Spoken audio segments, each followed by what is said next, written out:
welcome to my podcast. My name is Ali O'Shea, and my podcast is about soul expansion and inspiration. And today we have a very special guest, my first guest on the show, and his name is Jim Rogers. So, very warm welcome to Jim. Jim is a published author who started his amazing spiritual journey in 1998, just as his second marriage was imploding. He came to understand that he was spiritually bankrupt and knew the truth of that realization. From that realization, Jim began to attend a 12-step program for overeating and another program for codependence. That was just the beginning. So welcome to you, Jim. Tell us a little bit of where that spiritual journey began, if you would, and tell us about when you realized that you were spiritually bankrupt and what that meant for you. My then wife and I were going to a marriage therapist. We knew we needed to see one. He was a gift from God. He was caring. And I thought we were going to pull things back together. We both started going to 12-step programs. The therapist said to me one day in the middle of things, just stopped and looked at me and said, "Jim, you're spiritually bankrupt." I'm like, oh. What does that mean? Well, I kind of got what it meant because I had been raised in restrictive religion, but I'd studied my way out of it and didn't replace it with anything because I saw that everybody else was based on the same flawed model. In Old Testament with a God who needed anger management, and the New Testament, with a loving God. So how do you make that work? So I just kind of like walked away from everything. And my second marriage was kind of I used to think it was more about running away from God, but it was more about just being, being absent from any religious, spiritual, whatever journey. And I chose a partner who facilitated that, Right. which wasn't very wise. So so here's 12 years later, basically, or 11 years later, and we're going to this therapist who started seeing us as a couple and eventually split us up to say, therapists don't normally do this, but I'm going to split you apart, work with you separately, bring you back together. So he looked at me. He had his doctorate in clinical psychology and certifications for everything. And he looked at me one day and said, you've got problems with food, and this was 98. Right. So you may have a problem with this thing known as codependence, which was the understatement of the century.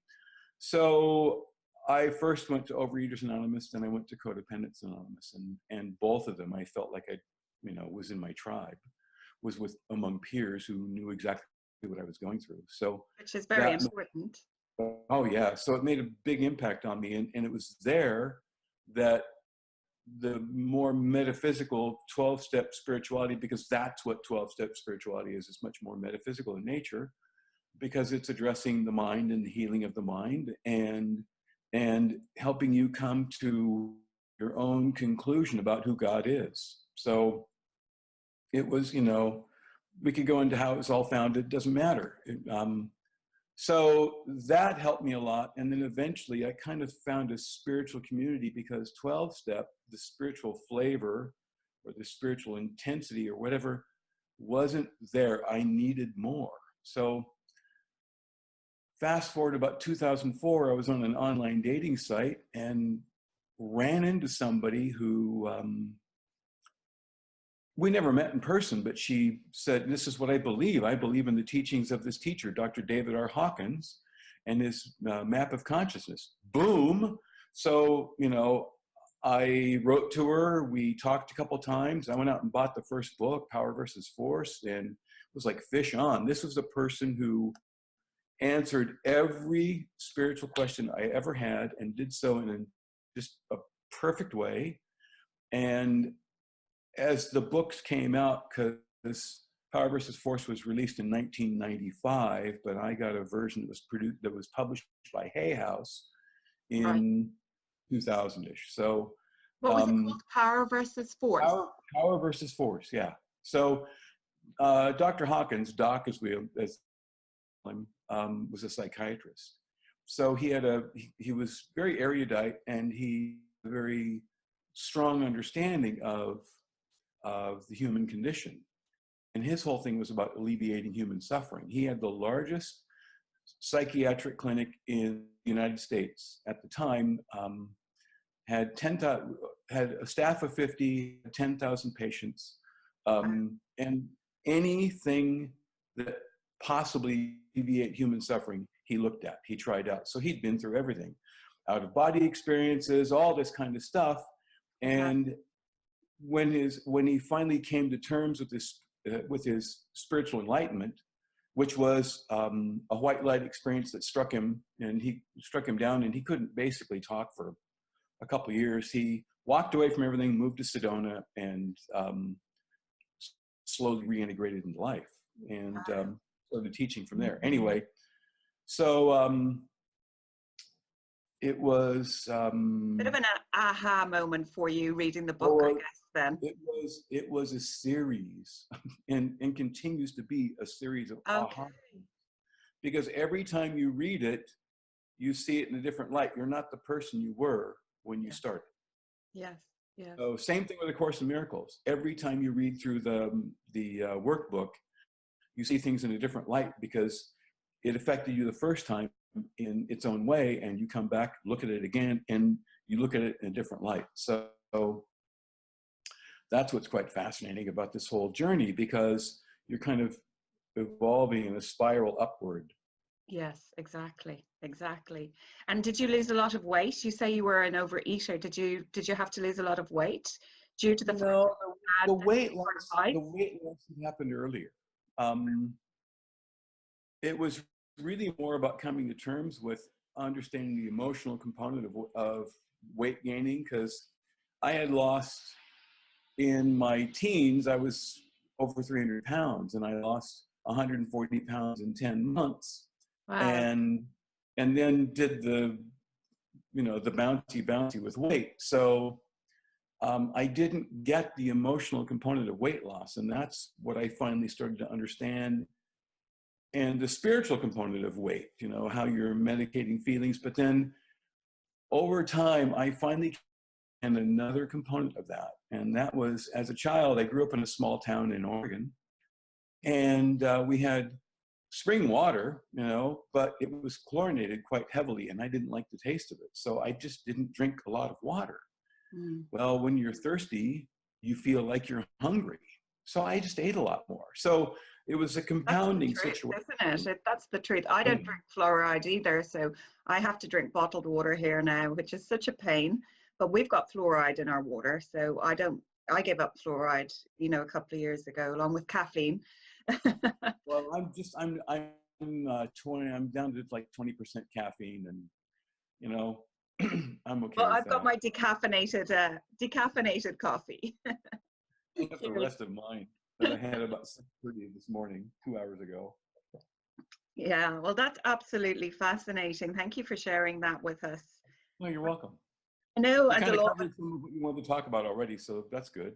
Yeah, but I know as a law of attraction practitioner that faith and belief are really key components of life that people who don't experience maybe the value of life that you do have with faith. And I know that you are a firm believer in faith, and you've said that every time you needed something, every time you needed a resource, just like that book, it was there for you. Do you want to talk to us a little bit more about that and how things have cropped up in your life, maybe that when you've needed them, they've come at the right time?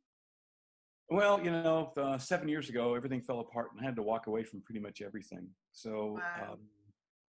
I took with me my music, my books, and my computers, and some clothes. That was it. So I still don't have a lot, but that's okay, because I have a lot. I have the resources within me to do everything I need to do. And slowly but surely, I came to realize that.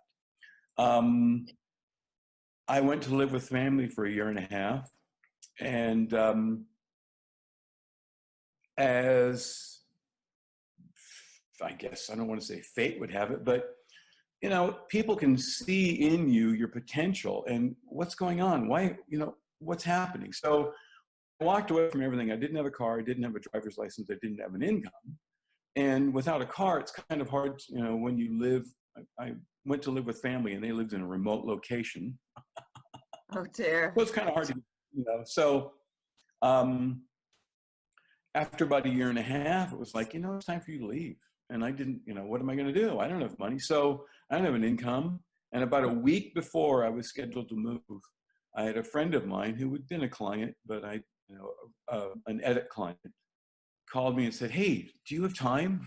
Of course I have time. I have a book for you. Well, she said it was an edit job, but it turned out to be my first ghostwriting job.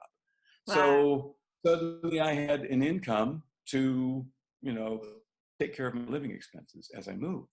Amazing. So that was the first kind of big one of those things. And then those just kept happening. So I moved to this little town in Arizona called Prescott. It's in the mountains. It's like a mile high. I found a place to live that was within 6 blocks of downtown. So, and the living conditions weren't the best. So I would take walks all the time. And this book project was massive. It was like 6 of the books that I would write now. Wow. So I ended up in 8 months writing 244,000 words, and the average book is 35 to 40,000. So it was a big project. So I would walk downtown, I would meet people, and that eventually ended up in bringing me another job, a part-time job at working retail in a spice store. So, I mean, just, things would happen. Then I didn't have a car. I had a driver's license finally, but I didn't have a car, and suddenly I received a car as a gift, which meant that then I was more mobile, I could do more things, and I could get out. And so that's what helped me be able to move to Phoenix. I moved to Phoenix because there wasn't enough, the opportunities there in Prescott weren't enough. I have more opportunities here, plus Prescott wasn't a place to be single. So I moved here, and there was a greater spiritual community here, just all sorts of things. So every time I needed something, I also had a client I started writing a book for. In fact, I wrote most of it, but that was before I had a written agreement. And suddenly, 5/6 of the way through the project, she canceled, and I was left high and dry. But I made it, so, and she paid for less than half of the project. So, but I made it through it. So I look back at those instances and realize that everything I need is always provided. There are 2 Bible verses. One talks about the lilies, that it's in Proverbs. The lilies are beautiful and they're taken care of. And how much more do you think you're taken care of? And the other one is the birds always have food, and how much more do you think you're cared for, that you're going to have everything you need cared for. So those became much more meaningful to me because I could see that there's this greater power. I don't want to call it force because it goes against what I know. There's a greater power that really is watching over us all as we open up. What I learned in my studies is that the biggest thing that gets in the way is our harboring negativity. So as you let go of more and more negativity, negative belief systems, negative talk, anger, fear, all those kind of things, as you let them go, let them run themselves out, we tend to, when we get a negative feeling, we suppress it. So we just shove it down on the stack of feelings that are already there. Instead of, when it comes up, just let it run its course, let it run out. It feels uncomfortable. So what? It'll run out in about 20 minutes and you go on. I just did a live video on it. I actually literally just finished a live video on contrast and, how that we have to deal with the negative emotions as a healer. I'm really aware of that. So it's really funny that you're talking about that because I'm going through some contrast myself. I won't talk about it, but, we all go through contrast, the negatives, the positives, and it is about trying to be a better person, about forgiveness as well, as we've spoken about. I know you're a big believer in forgiveness, and I've just released a program of that on my academy. It's really important, isn't it? Well, but when you look at the reason negativity comes up in your life, you begin to understand it even more. Negativity comes up because it's the opportunity to undo negative karma. So what we normally do is we look at that negativity and go, why is this happening to me? We refuse to learn the lesson. Yeah, There's always a it's always lesson there. there for a lesson or a blessing, and that we go through it so that we can grow and expand as well, don't we? It's for lessons. Exactly. Yeah. So when we refuse to look at the lesson that's contained in this negativity, it's going to come back again and again and again. Yes. But when we choose to look at it and see what's there, because if we just allow ourselves to be aware, we'll see it. Yeah. And then we go, oh, I get this. Thank you for the opportunity to undo this, because we, in somewhere in this life or a previous one, we've done something equally harmful to another. So this is our opportunity to undo that, to, what we sow, we reap. Doesn't matter, what incarnation. So that's what I've learned. If somebody really crushes your heart in a breakup, well, I could look back and see that.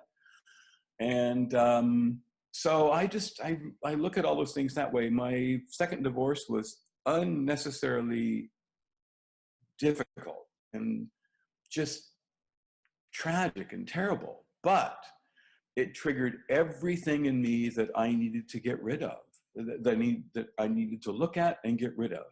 So, there have been times people say, if you could go back and undo any moment in your life or redo it, what would it be? And it's like, none. Because if I undid any moment in my life, that's saying I don't like who I am now. Exactly. And I really like who I am now. So I can't go back and redo any of those moments, because every one of those moments, no matter how good or how negative they were, formed who I am now. Exactly. We wouldn't be the people that we are today if we hadn't gone through those things. Absolutely. And I think that that's one of the most important things that the listeners, can learn from, is that, don't despair, deal with the negative emotions, learn from them, and you will get through them. And we all go through them. Well, and, let's talk a little bit more about forgiveness, because in forgiving someone, first of all, people mistake forgiveness for condoning. Exactly. I forgive you, so that's okay, you did that. No. Forgiveness lets you off the hook, because when you hold resentment against somebody, it's like drinking poison, hoping they die. That's actually in my program. I have that exact thing, and I have a little bottle of poison. Oh my goodness. So forgiveness is letting yourself off the hook, because when you hold that negativity inside, you're not harming them, you're harming you. Exactly. Yeah, you're making yourself sick, because it does present later on, and it manifests within your physical body. Whether it's cancer or Parkinson's or a headache or a sore back, it doesn't matter. Every emotion that we suppress. Yeah, exactly. Exactly. Well, see, we suppress and we repress. Suppression is voluntary. Repression is involuntary. Yeah. So it's important to examine all of that energy. When something release of energy, don't shove it down. It's being triggered purposefully. So let it go. Yeah. But forgiveness, when we look at it even more closely, forgiveness, you realize that when you realize that nothing's personal. People are only doing the best that they can do in any given moment. So any action that you feel is against you isn't really against you. It's just that that's who they are. That's how they're responding to who you are. So it's important when you realize that, to realize that you have the choice to walk away from them and love them from a distance, instead of saying, I just can't stand you, I hate you, and cursing them.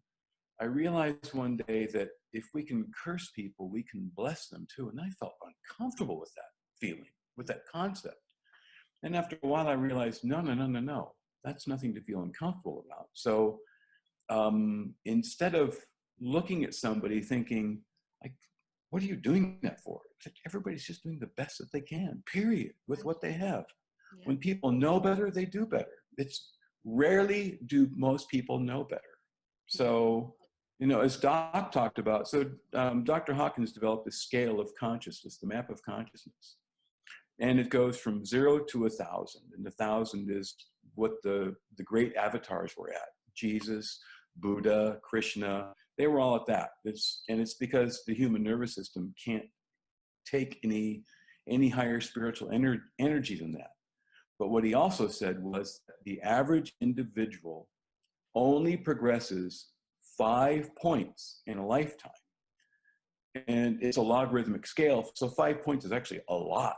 But the average individual, 85% of the planet, is below spiritual integrity. So they're all in fear and blame and shame and guilt and anger. So those of us who are growing tend to make up for those who only grow 5 points, because a lot of us, like, you know, overnight, like, zoom up 100, 200 points with a simple realization. So it is that awakening that we tend to think that it's something that we've done. It's grace. It's a gift. We've been ripening spiritually, and we're ready for that, and we get it. Yeah. Amazing. I mean, so many aha moments there, and I'm sure for the listeners too, just, you know, listening to you speak about your life and your journey, it's amazing, you know, how we go through this awakening and we start to realize who we really are, and go back to that, and you know, and how we can teach that to other people too. And I know, Jim, that you are a published author, and I think that, you know, from our previous conversations, that my listeners would be very interested. I know a lot of my friends and a lot of people on the spiritual path have, or the awakening as we like to call it, have gone through some of the things that you've gone through with regards to relationships. And I think, you know, from our previous conversation that we've had briefly about talking about some of the books that you have published on relationships, and on, I think you've got one on divorce and how to help people through that as well, don't you? Is that right? So the first book I published was, I wrote it in between 2007 and 2008. It took me forever. But like my book. It was all that I learned. It was all that I learned from two marriages, 2 divorces, and dating afterwards for several years. And I could see my own mistakes. I could see the mistakes of others. I could see how culture was affecting relationships in a much more negative way, Western culture.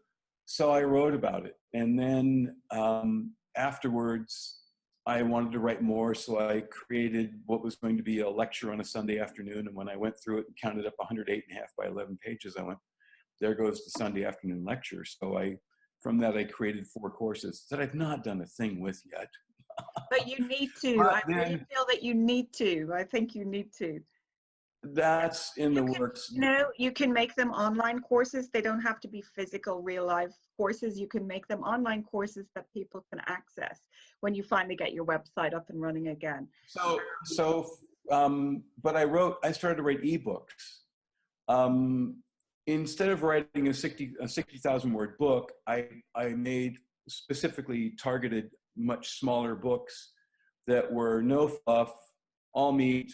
You know, they gave you enough in them. So I wrote, the first ones were about healing your heart. It was a small one, finding the love of your life in midlife and those kind of things, but they weren't happening. And then I realized I needed to write a series of books on divorce. So I have how to get through your divorce, how to get your children through your divorce, how to move on after divorce, how to find a relationship after divorce. And then I realized I had one more, and it's not published yet. It's called Should I Get a Divorce? And it's really about the process of reasoning through things. Are you divorcing? You know, it's asking you questions. Why are you considering this? So, and they're all less than 20,000 words. So you can sit down and read them in a brief period of time, but they were ebooks. So now I've actually realized that I can reformat them, update them a bit, and turn them into print books. So I'm in that process. So then I have a series of books on relationship. the challenge of relationship, am I ready for relationship, what makes relationships work, and then I wrote one called Why Our Relationships Fail, which nobody wants to buy because nobody wants to know whether relationships fail. So I have a couple others to add to that series. And then I took the concept for one ebook, Finding the Love of Your Life in Midlife, and turned that into a series, Finding Love. And it starts out finding love within and what that means, and then going through all the steps in that. So amazing, amazing. My ebooks are on Amazon. My print book is on Amazon too. In fact, I'm going to cancel that contract and republish it myself with an update. But it's still there. It's Midlife Metamorphosis. If you just type that in, I don't know if it's available on Amazon UK. It probably is, but it's definitely on Amazon.com. And then my ebooks are available on Amazon as well. So if you just think how to get through your divorce, because that's the title of the first one, in the sales description, all the other titles are there. Yeah, So I'm sure if they just popped in Jim Rogers as well, they would probably. There's a million Jim Rogers. Oh, okay. And one guy wrote a book on satanic stuff. That's not me. And there's a Jim Rogers who's a financial wizard. That's not me, at least yet. Okay, so just once more, just say the name of that book that you said that they'd all come up under, just so that the listeners can hear it. How to Get Through Your Divorce. How to Get Through Your Divorce. Yeah. That's the title. So, I mean, and so it's actually, it's very, I call it a practical emotional guide. So, and that's what they all are, because it's, they're not legal at all. It's really about what you do to make it through this, and why all of a sudden has all this stuff come up. So I didn't really add this spiritual component to any of these books. And I think that as I go back and rewrite them, especially How to Get Through Your Divorce, I'll go back and add the spiritual component in that, because for those listeners who understand who Carl Jung is, he was the great psychoanalyst, Swiss psychoanalyst. Mm-hmm. One of the things he said, and I'm paraphrasing, is basically that the psyche in its desire to seek balance will do things that to the conscious mind look absolutely insane. And that's what my second marriage was, and the divorce. Right. So when you're going through this crazy stuff, your subconscious, your psyche is seeking a balance. So you have all this stuff that needs to come up and be purged. And that's what's going on. So like I said earlier, or as I said earlier, when negative things come up, look at them as, this is a gateway to something new. This is giving me an opportunity to grow, as opposed to, what is going on here? So in divorce or in painful situations, you can't drink your way through them. You can't do anything else other than walking straight through it and feeling everything. So those things are really important. Just know that you will make it through any difficult situation, as long as you just make your way through it. Yeah. Find people who are there, who can be of support to you. Find the resources. The resources will make their way to you. They will all make their way to you. Yes. Yeah. Oh, amazing. Oh, thank you, Jim. No, you're welcome. Wonderful, wonderful story. And I think, there's so many people out there who could do with your insight on, the issues that you went through in your marriages and your divorces, your subsequent divorces. And, maybe, up and coming books too, because they sound absolutely fascinating, especially if you're going through that. Personally, I'm not, thankfully, at the moment.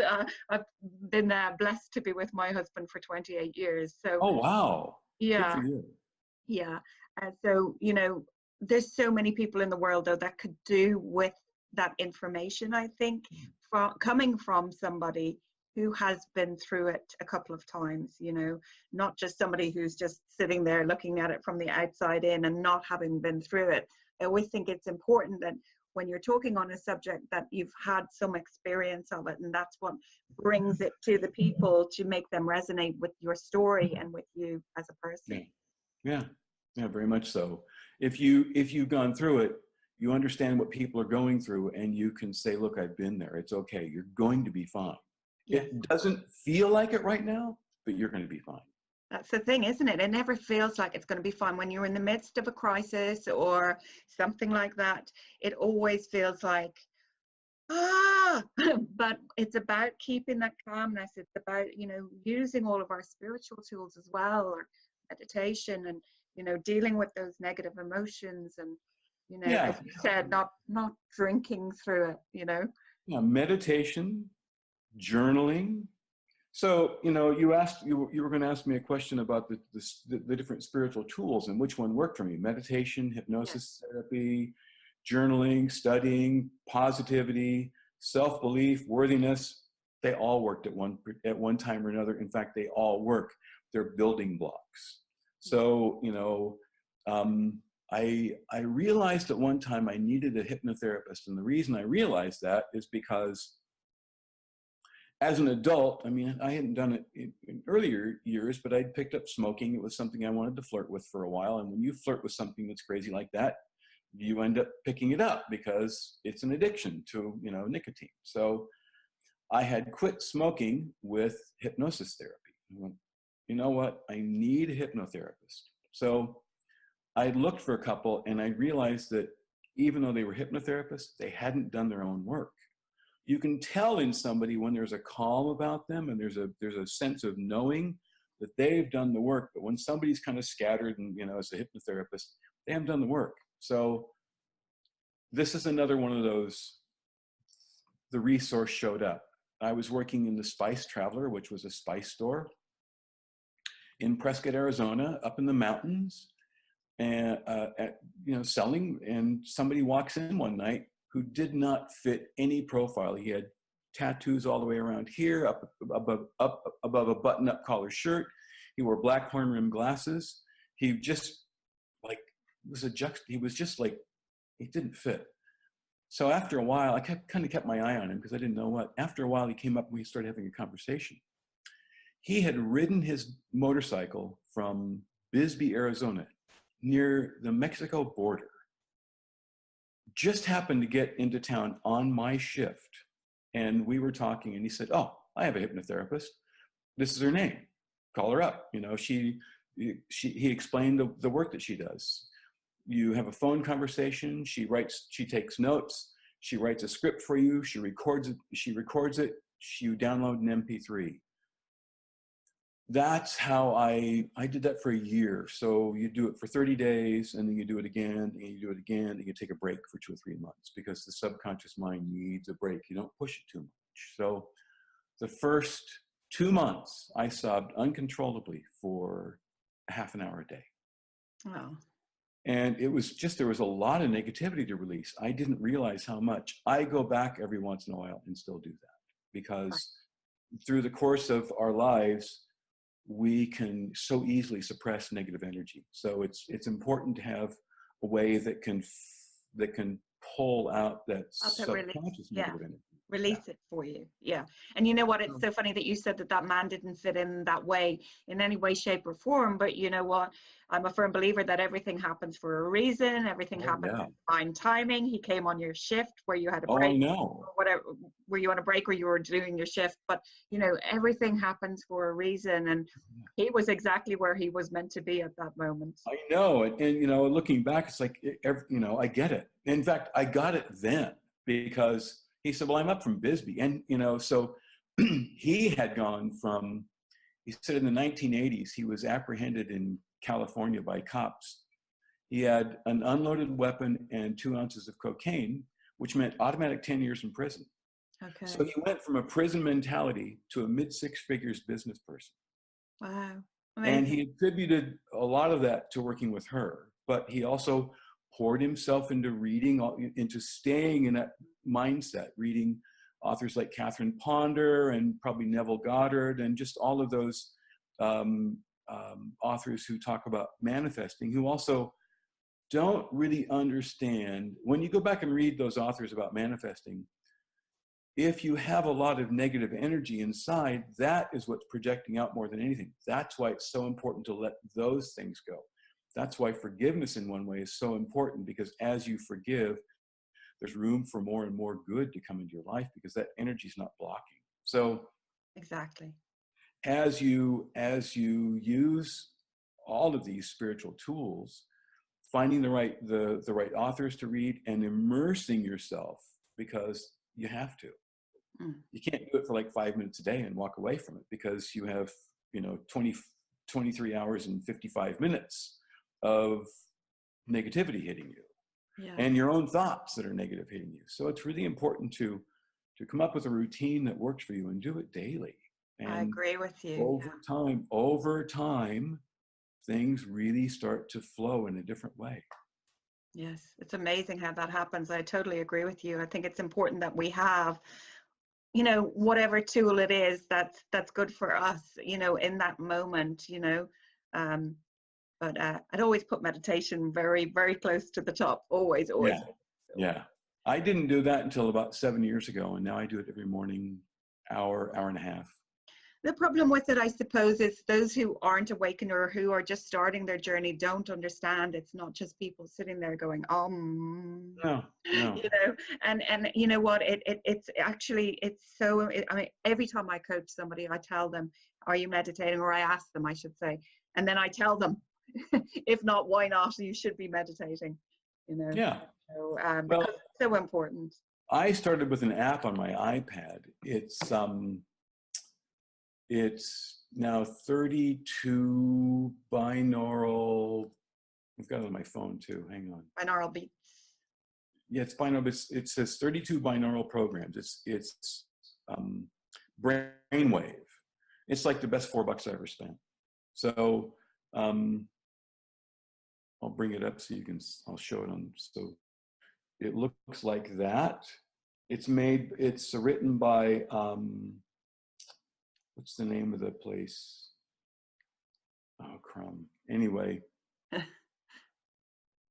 So it's 35 binaural programs. Anyway, it's great. It's only available for Apple devices, but and out of the 35, there's only 2 on there I used, but they were exactly what I needed.